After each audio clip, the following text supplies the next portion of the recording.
Yeah, Benorit, how did we actually solve the Anima drought? The souls still fall into the maw, right? Well, man, yeah, we solved some problems. We defeated Denathrius. I mean, we haven't fixed the machinery of death, though. Yeah, that's the awkward part. Because we solved always the start of a beautiful discussion, that the awkward part, but the Anima drought was largely revealed to be Denathrius stockpiling the Anima, right?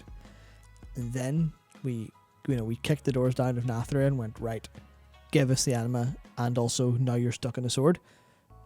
But obviously the reveal was that he actually fired all the Anima into the maw, or most of it. Yeah. So we sort of didn't. We solved a lot of problems, and we maybe were able to recover some Anima from Nathria, as well as doing what little we could in the maw to bring souls back every now and again. But in terms of what we've accomplished in gameplay and accomplished as the reason for the Anima drought starting in the first place, we haven't solved that at all. We've just sort of brought a bit of life and almost less Anima we've brought back. We've kind of more just brought a bit of pep and spirit back to them largely, I think, as opposed to anything. Because the Anima drought's not solved. The Anima drought's not solved, but we're sort of swimming in it. So I think that's the point. Just going to go, don't think too hard about it. Don't think too hard about it, and pretend it's all okay. Yeah, I think pretty much that. Yeah. So good question. We didn't. It is a good question. Oh, Tom Morris says Ner'Zhul lore video when? Oh yeah, the Ner'Zhul lore video. See, the problem with the Ner'Zhul lore video is, and thank you, Tom Morris, for the super. Yeah. The problem with that one is it's been ready for a little bit of time, but if we put it in the channel out right now, it will just die. Because people don't care about that shit. Like, we put so much time and effort into the Odin video and the Jobs video. And, like, the Jobs video we lost a lot of money on, like, straight up. Because it only got, like, 40k views. So, if something performs, significantly under half of, what it normally would. And the thing with the Ner'Zhul video is that's kind of, like, really our... it's the thin end of a wedge of a cool new type of content. And I'd kind of be worried that if we put that out at the right time, put all of our resources into that at the wrong time, put all our resources into that at the wrong time, then we'd basically just kind of gimp that entire style of content from the beginning in a way that would, because it's edit intensive, rob us of our ability to do just about everything else. And that would probably be a, that would be a whoops.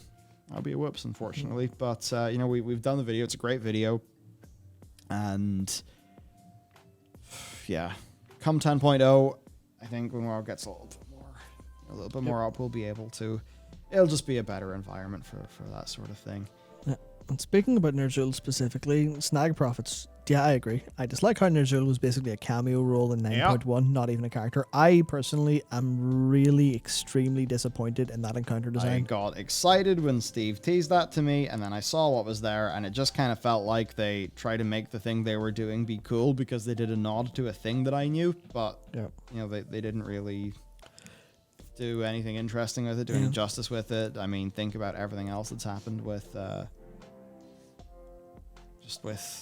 Ner'Zhul, all that could have happened, all the theories about, within the helm, who has control, and just all that was nothing. It's not even that to me. It's the idea that they could have just completely killed them and went, okay, job's good, and didn't have any outro. Maybe it's a bit of a tale on how, you don't be the main character, you don't always have an ending that like suits the depth of your story so far. Maybe you are just a big bank of Anima, when you're dead, drained, out you go. Ugh. So like that I think could have been okay. It's just that the fight has nothing. The fight has no homage to Ner'Zhul as a character, no homage to anything.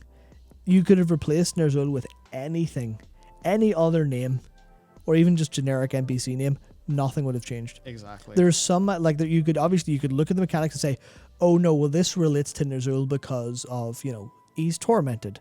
Malevolence because he's, had that, spirit of malevolence in him. But no, because that could be anything. There's nothing that goes Ner'Zhul. Like, the fight in Shadowlands Burial Grounds was better in that sense, and that was the end of a dungeon.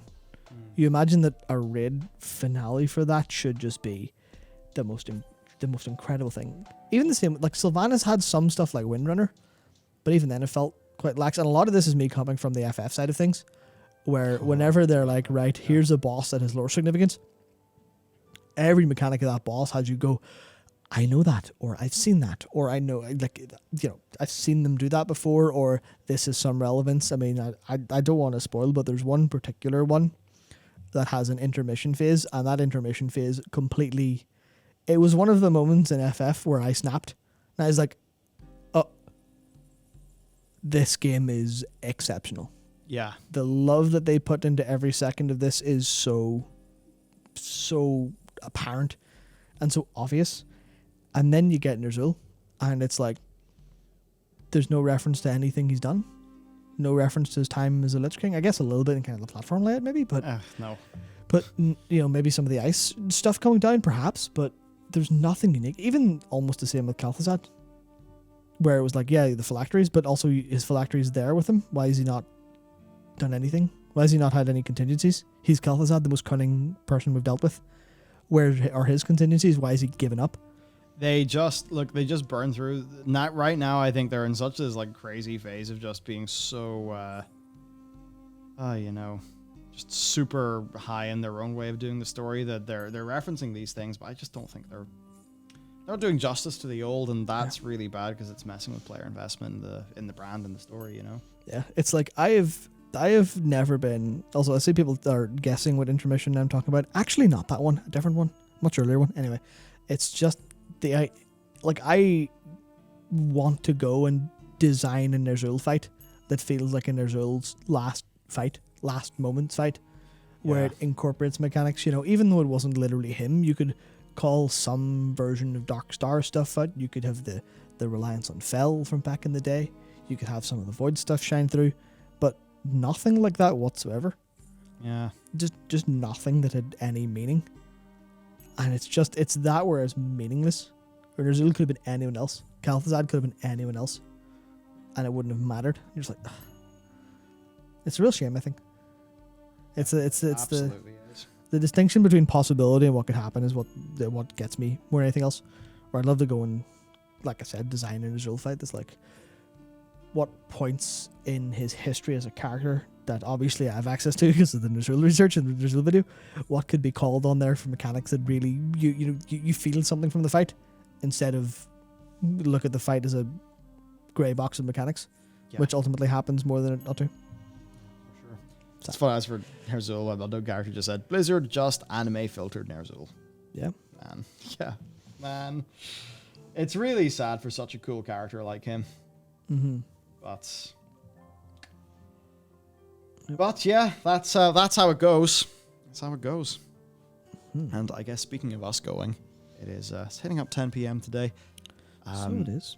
I do plan to work through the weekend at least, so I am going to take off. Just for work. I'm working a little bit through the weekend. There's just a few things I want to get ahead of on because there's the game side as well as the YouTube side, and we have a lot of interesting and exciting things going on. So certainly worth getting to. Absolutely. But, yeah. Absolutely. I have a very, very, very busy weekend ahead of me. Oh. Yeah. As you're fully aware, I have to play through Final Fantasy IV. And I also have to play the Stranger of Paradise Final Fantasy Origin Trial 2 before it goes away on October 11th. So I'm very, very busy. Very busy. Yeah. That's us. Yeah. Oh, man. I have so many ideas. So many things I want to talk about on that channel. It'll be fun. It'll be so much fun. But yeah, look, thank you for hanging out, everybody. If you want to go somewhere else and help us out, there's the new channel.